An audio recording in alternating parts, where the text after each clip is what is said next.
শান্ত মনোরম পরিবেশের সময় কাটানোর নতুন জায়গা ঘোষবাড়ি। কোথায় এই ঘোষবাড়ি? নমস্কার বন্ধুরা, আজকে আপনাদের সামনে এসেছি নতুন একটা গল্প তথা একটা ট্যুরিস্ট স্পটও বলতে পারেন, অথবা একটা ঘোরার জায়গা কিংবা দুর্গাপুজো প্যান্ডেল দেখার একটা নতুন ঠিকানা। সেটা হচ্ছে বসিরহাটের ঘোষবাড়ি। কলকাতা থেকে কিংবা বারাসাত থেকে 1 ঘন্টা, কলকাতা থেকে 2 ঘন্টা জাস্ট ট্রেনের পথ। যারা একটু শান্ত নিরিবিলি পরিবেশ পছন্দ করেন তাদের কাছে আদর্শ জায়গা বসিরহাটের ঘোষবাড়ি। কলকাতা থেকে মাত্র 2 ঘন্টায় পৌঁছে যান। কলকাতার কাছে এই শান্ত মনোরম পরিবেশে প্রিয়জনের সঙ্গে সময় কাটানো বা বন্ধুবান্ধবের সঙ্গে পিকনিক করার আদর্শ গন্তব্য হতে পারে বসিরহাটের ঘোষবাড়ি। এই যে দেখছেন, এটা হচ্ছে সম্পূর্ণ সেখানকার প্রাকৃতিক পরিবেশের বৈচিত্র্যময়, একদম খুবই সুনসান জায়গা। পুরোপুরি সুনসান জায়গা বলা ভুল হবে। সেখানে গিয়ে আপনি আরাম করে খুব ভালোভাবে রিল্যাক্সে সময় কাটাতে পারবেন। সব সময় তো কাজের মধ্যে তো সেটা তো একটা একঘেয়েমি হয়ে যায়। মাঝে মাঝে একটু ঘুরিয়ে বেরিয়ে এসে সেটা বলা হবে খুব গ্রাম্যও নয়, আবার পুরোপুরি শহরও নয়, এরকম একটা ফাঁকা নিরিবিলি জায়গায় ঘুরে এসে সময় কাটানো বা সেখানকার প্রাকৃতিক পরিবেশের সাথে একটু আড্ডা দেওয়া, এটা একটা খুবই ঐতিহ্যময় জিনিস, একটা দারুণ অভিজ্ঞতা, দারুণ এক্সপেরিয়েন্স, একটা অন্যতম ফিল হয়।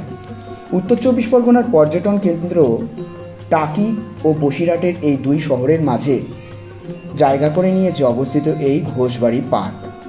দেখতেই পাচ্ছেন সমস্ত সব কিছু রয়েছে, অ্যাকোরিয়াম থেকে শুরু করে সব কিছু, এবং এখানে একটা বাগানও রয়েছে। পুরো সমগ্র অঞ্চলটায় ঘোষবাড়ি। দিনের বেলায় শান্ত মনোরম পরিবেশ আর অন্ধকার নামলেই রঙিন ঝলমলে আবরণ এখানকার অন্যতম প্রধান ইউএসপি। এখানে পার্কের একপাশে বড় একটা জলাশয় আছে, অন্যদিকে আবার একাধিক রংবাহারি ফুল ফলের গাছ দেখতে পাবেন। জলাশয়ের মাঝে আছে ঝর্ণা। পার্কের ভিতরে শিশুদের জন্য গড়ে উঠেছে খেলার নানা উপকরণ। সেখানে ক্রিকেট থেকে শুরু করে সমস্ত সব কিছু যাবতীয় রয়েছে।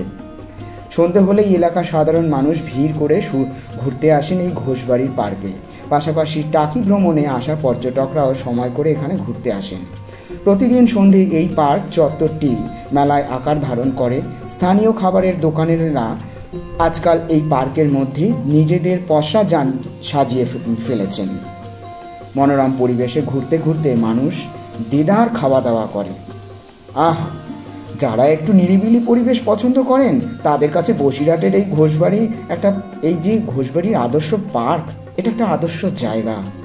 খুব অল্প সময়েই কলকাতা থেকে কিংবা বারাসাত থেকে আপনি পৌঁছে যেতে পারবেন।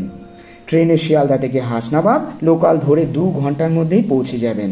মধ্যমপুর স্টেশনে নামতে পারেন, অথবা সেটা আপনি টাকি স্টেশনে নামলেও হয়, যদি টাকি থেকে অনেকটা দূরত্ব বেশি হবে। মধ্যমপুর স্টেশনের থেকে একদম কাছে, সেখান থেকে কিংবা টোটোয় চেপে 10 মিনিটে পৌঁছে যাবেন এই ঘোষবাড়ি পার্কে। তো বন্ধুরা, এখানে আমরা একজন দাদাকে পেয়েছি, এনার সাথে আমরা কিছুটা কথা বলে জানতে পেরেছি এই ঘোষবাড়ির ব্যাপারে। শুনে নেব।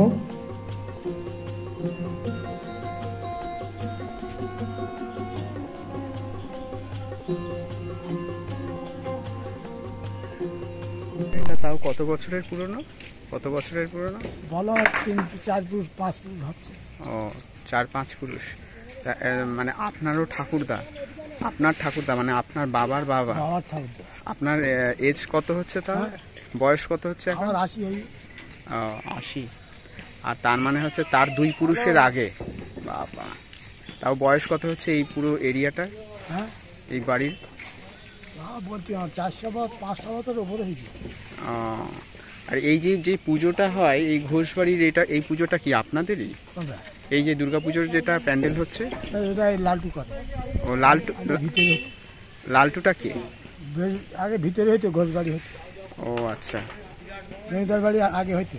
ও আচ্ছা, এখন লালটু ওখানে লালটু এখন তো। এখন জমিদারি পুজো ওই হাট ইয়েতে চলি, বটতলার দুর্গা মন্দির। হ্যাঁ হ্যাঁ হ্যাঁ, আচ্ছা, ওখানে এখনো হয়?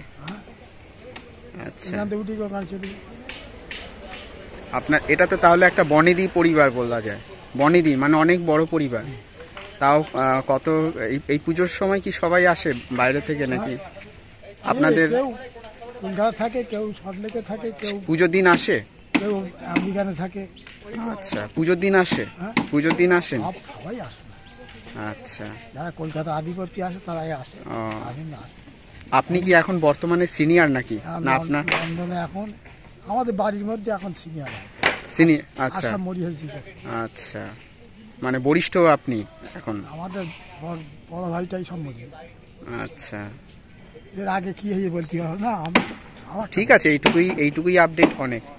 আপনার নাম কি দাদু? দিলীপ। আচ্ছা দিলীপ ঘোষ, বাহ খুব ভালো লাগলো কথা বলে। এই হচ্ছে প্রাকৃতিক সৌন্দর্য, ঝলমলে আকাশ আর নিচে ক্ষেত,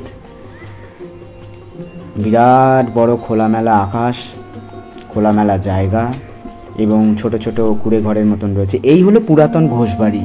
যেই ঘোষবাড়িটা পুরাতন, এই ঘোষবাড়িটা এটা বহু প্রাচীন এবং বহু পুরনো। যদিও এটা ভেঙে ফেলা হয়েছে, মেরামত করা হচ্ছে বা নতুন বিল্ডিং হয়তো আবার দাঁড় করানো হবে।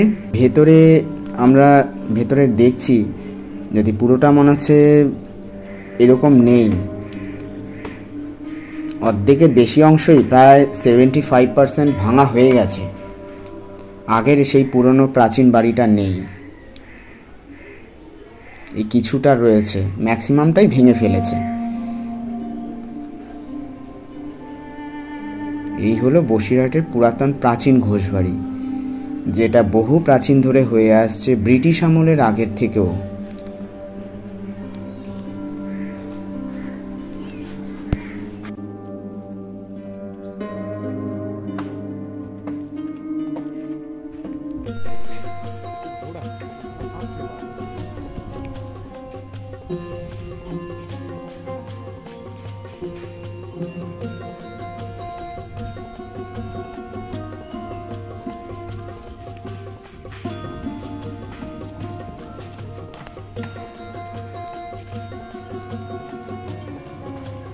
এটা কি কোনো থিম পুজো?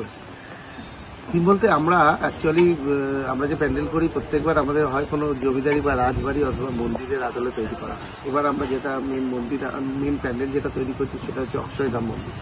গুজরাটে যে অক্ষয়ধাম মন্দির আছে সেই মন্দিরটাকে আমরা এখানে তুলে ধরছি এবং এর পাশাপাশি আমাদের ওর পাশে মানে এই প্যান্ডেলের পাশে একটা প্যান্ডেল হচ্ছে, যে প্যান্ডেলে আমরা তুলে ধরছি 100 বছর আগে ঘোষবাড়ির দুর্গাপুজো।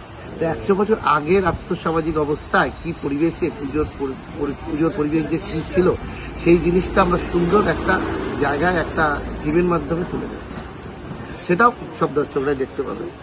দর্শকরা আসলেই প্রথমে সে প্যান্ডেলটাও দেখতে পাবে, মেন প্যান্ডেলটাও দেখতে পাবে। সব দর্শকদের জন্য আমার সকলকে আসার জন্য আমার একটা আগাম নিমন্ত্রণ রইল।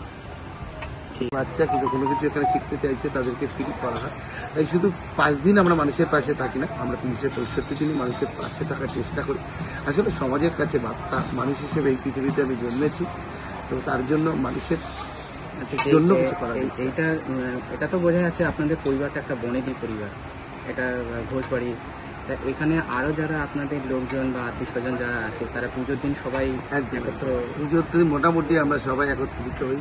অনেক সময় মানুষ বাইরে চলে গেলে সবাই হতে পারে না, ম্যাক্সিমাম মানুষ আমরা পুজোর সময় আমাদের আত্মীয় স্বজন বা জ্ঞাতি গোষ্ঠী সবাই মোটামুটি একটা জায়গায় আমরা হই। আমরা কয়েকদিন খুবই আনন্দ করি এবং পুজোর সাথে সাথে এখনো পর্যন্ত যে আমাদের অতীতের যে যাত্রা, ব্যাপারটা তখনকার দিনে যখন যাত্রা নতুন এসছে, ওয়েস্ট বেঙ্গলের নতুন যাত্রা এসছে, তখন থেকে যাত্রা এখানে চালু ছিল বা এখনও সেই ধরনের সাংস্কৃতিক অনুষ্ঠান আজও আমাদের পুজোর 10 দিন ধরে চলে।